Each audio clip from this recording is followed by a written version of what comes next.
বিএনপির নাম ব্যবহার করে যাতে কেউ অপকর্ম করতে না পারে সেই দিকে আপনাদের লক্ষ্য রাখতে হবে, কাজ করতে হবে। আমি কৃতজ্ঞতা প্রকাশ করছি আজকে যার মাজারে আছি আমাদের প্রিয় নেতা শহীদ রাষ্ট্রপতি জিয়াউর রহমানের কথা আজ বারবার মনে পড়ে। এই দলকে তিনি গড়ে তুলেছিলেন দেশের মানুষের জন্য, জনগণের জন্য। আমি তার প্রতি শ্রদ্ধা জ্ঞাপন করছি এবং তার বিদেহী আত্মার মাগফিরাত করছি।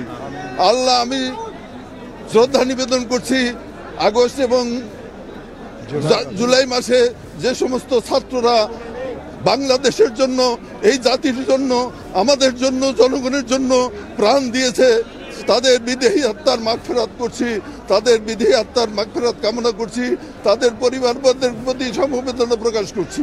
এবং সঙ্গে সঙ্গে বলতে চাই যে কারণে এই আন্দোলন এবং সংগ্রাম হয়েছে, আমরা যেন সেই কারণ এবং সংগ্রামের ভুলে না যাই। আমরা যেন আমাদের নেতা তারেক রহমানের নেতৃত্বে বাংলাদেশকে নতুনভাবে গড়ার যে স্বপ্ন, সেই স্বপ্ন আমরা বাস্তবায়ন করতে পারি, সেই দিকে আমাদের নজর রাখতে হবে। আমাদের ভুলে গেলে চলবে না। আওয়ামী লীগ যে কাজ করেছে আমরা সেই কাজ করব না। আওয়ামী লীগের লোকরা যে সমস্ত অপকর্ম করেছে আমরা সেই অপকর্ম করব না। আমরা বাংলাদেশকে গড়ে তুলতে চাই, বাংলাদেশের জনগণকে সাথে নিয়ে বাংলাদেশকে গড়ে তুলতে চাই। আমি ভাইরা আমার, আপনারা জানেন আমার উপরে কত নির্যাতন হয়েছে। আমাকে রিমান্ডে নিয়ে কারেন্টের শক দিছে, চেয়ারে ঘুরেছে, আমাকে মারপিট করেছে। আমি অজ্ঞান হয়ে কোর্টের বারান্দায় পড়েছিলাম। প্রিয় বন্ধুরা আমার, সেই স্মৃতি আমি এখনো ভুলি নাই।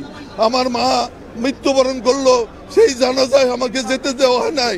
আমি জানাজায় যাওয়ার জন্য প্রস্তুত ছিলাম, পারমিশন হয়েছিল, কিন্তু সেই জানাজায় আমাকে যেতে দেওয়া হয় নাই। আমার ওয়াইফকে নামে নিরাপত্তাহীনে মামলা করা হয়েছিল, সে একজন কর্মচারী, তাকে দীর্ঘদিন সাসপেনশনে রাখা হয়েছিল, তাকে জেল হাজত মোকাবেলা করতে হয়েছে। আমার বিগত 4 বছর 6 মাস কারাগারে আমার পরিবারের সাথে আমার দেখা করতে দেওয়া হয় নাই।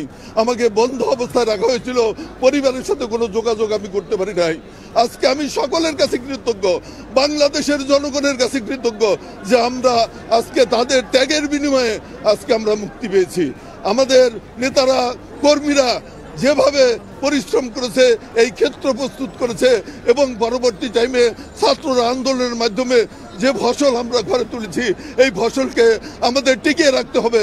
আমাদের আন্দোলন সংগ্রামের ফসলকে আমাদেরকে ঐক্যবদ্ধভাবে আমাদের ঘরে নিয়ে আসতে হবে।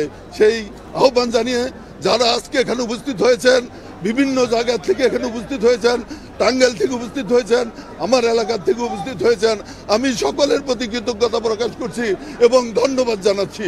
প্রিয় বন্ধুরা, আপনারা, আশা করি আপনারা এরপরে আপনারা যার যার যে ঘর থেকে আসতেন সেভাবে সুশৃঙ্খলভাবে ফিরে যাবেন।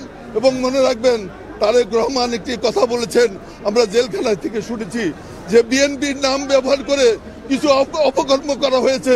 আপনারা আজকে বিএনপির নাম ব্যবহার করে যাতে কেউ অপকর্ম করতে না পারে সেই দিকে আপনাদের লক্ষ্য রাখতে হবে, কাজ করতে হবে। এবং আমি যতদিন বেঁচে আছি ইনশাল্লাহ অন্যায়ের বিরুদ্ধে, জুলুমের বিরুদ্ধে, সন্ত্রাসের বিরুদ্ধে, চাঁদাবাজের বিরুদ্ধে আমাদের সংগ্রাম অব্যাহত রাখবো, এই আশাবাদ ব্যক্ত করে আপনারা যারা এখানে উপস্থিত হয়েছেন, সাংবাদিক ভাইরা অনেক পরিশ্রম করেছেন, অনেক কষ্ট করেছেন, আপনাদেরকেও আমি আন্তরিকভাবে অভিনন্দন এবং ধন্যবাদ জানাচ্ছি।